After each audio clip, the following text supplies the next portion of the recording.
বলছে যে গরুকে লাথি মারা যাবে না, বলছে যে তুলসী গাছ তুলে ফেলা যায় না, বলছে ভাতের পাতিলে পা লাগা হবে না, বলছে অপবিত্র অবস্থায় গাছের ফল ছিঁড়া হবে না, সিম গাছ থেকে সিম ছিঁড়ে নিয়ে আসা হবে না, আগে গোসল করতে হবে তারপরে।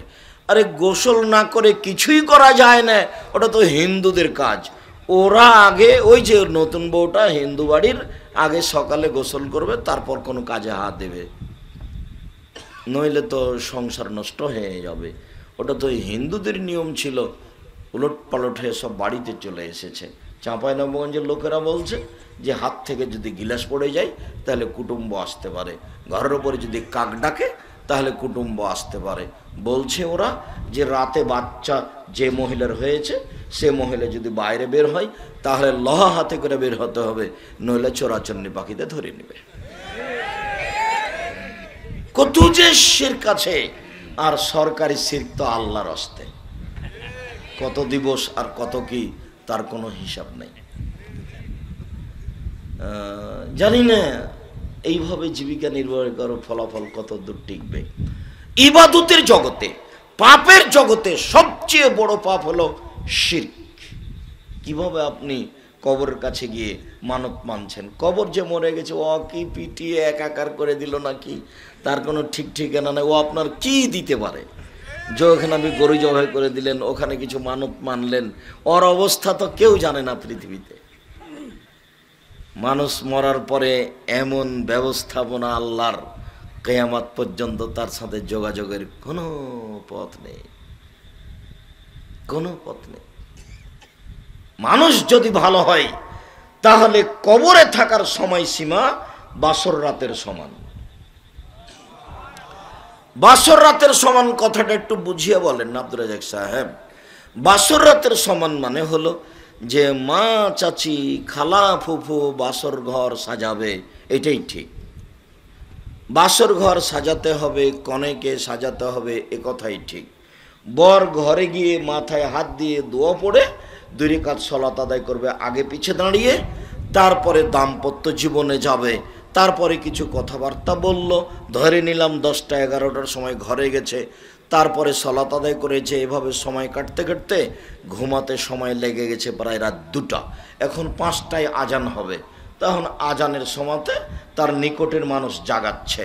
আল্লাহ নবী বলছেন উত্তর যদি ভালো হয়ে যায় ফেরেশতা বলবেন নাম কানাউমাতিল্লাহ রুসালাইকুজিল্লাহ বাহালি, আরে তুমি ঘুমিয়ে যাও বাসর রাতের ঘুমানোর মতো, যাকে কেউ জাগাবে না তোমার অতীব প্রিয় মানুষ ছাড়া।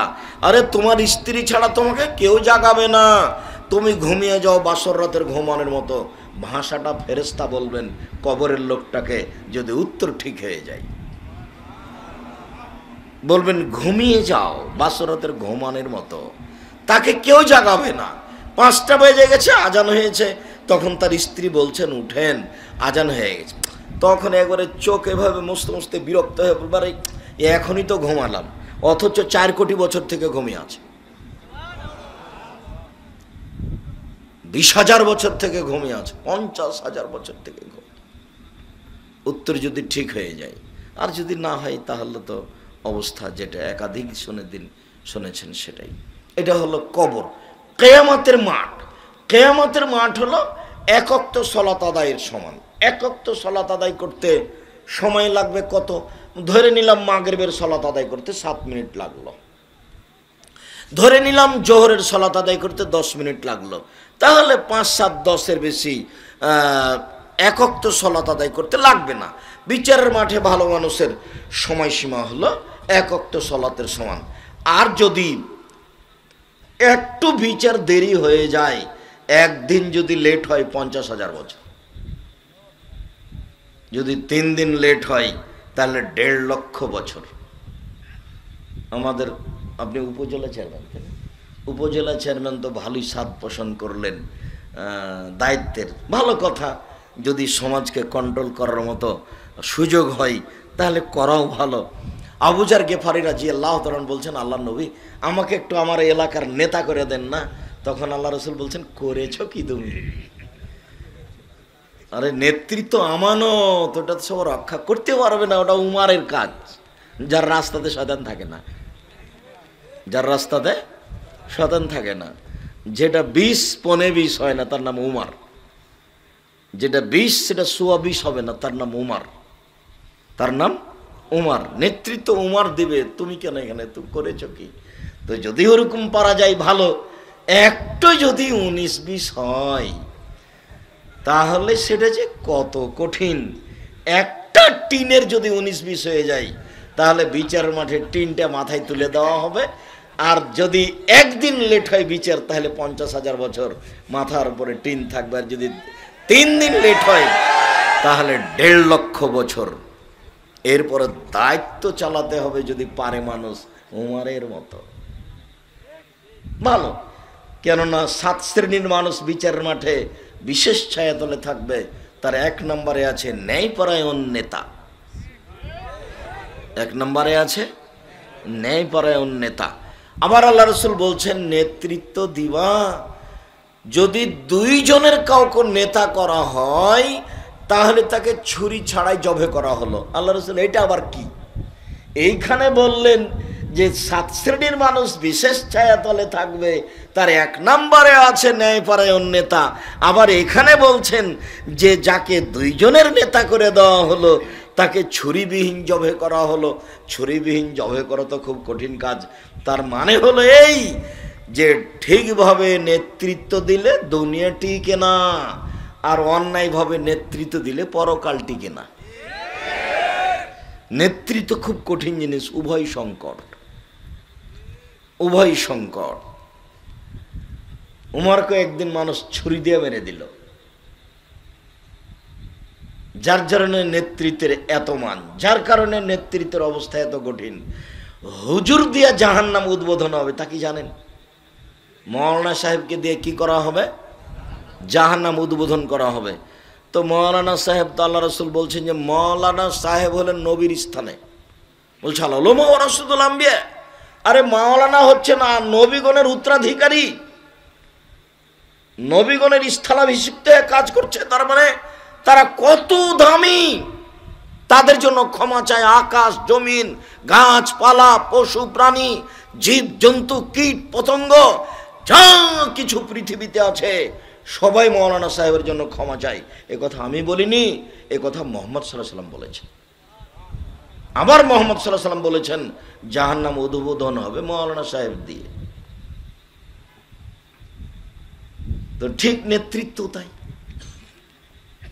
সম্মানিত দিনী ভাই বোন, বলছিলাম আমার কারণে 2টি জিনিস ত্যাগ করেছে, প্রবৃত্তি আর খাদ্য, যার কারণে আমি তাকে জান্নাত দিয়ে দিব, নিজে হাতে জান্নাত দিয়ে দেব। প্রবৃত্তি ত্যাগ করা খুব কঠিন জিনিস, প্রবৃত্তি ত্যাগ করা খুব কঠিন জিনিস। টাকনুর নিচে প্যান্ট পরে যারা প্রবৃত্তিকে মানে তারা, দাড়ি চাঁচে যারা প্রবৃত্তিকে মানে তারা। আপনারা দাড়ি চেয়ে এই কাজটা জানি করেন না, ওটা মেয়ে মানুষের মতো হয়ে যায়। দাড়ি থাকবে একটা পুরুষের পরিচয় থাকবে, আর দাড়ি থাকলে পুরুষত্ব শক্তি ভালো থাকে, এর একটা মর্যাদা মান আছে। দোকানে বসে আড্ডা পিটে যারা প্রবৃত্তিকে মানে তারা, দাঙ্গাবাজি করে যারা, যাদের বিচার দেরিতে হবে, জালেমের বিচার দেরিতে হবে, দাঙ্গাবাজি করে যারা, দলীয় দাপট দেখায় যারা, অর্থের ক্ষমতা দেখিয়ে মানুষকে অপমান করে যারা, অসহায় মানুষকে কাঁদায় যারা, তাদের বিচার পরে হবে, তারাই জালেম। যারা ওসর জাকাত দেয় না, ফকিরের টাকা মেরে খায়, ও জালেম। কোটি টাকা নিজে উপার্জনের বিচার শেষ হয়ে যাবে, তখন জালেমদের বিচার হবে।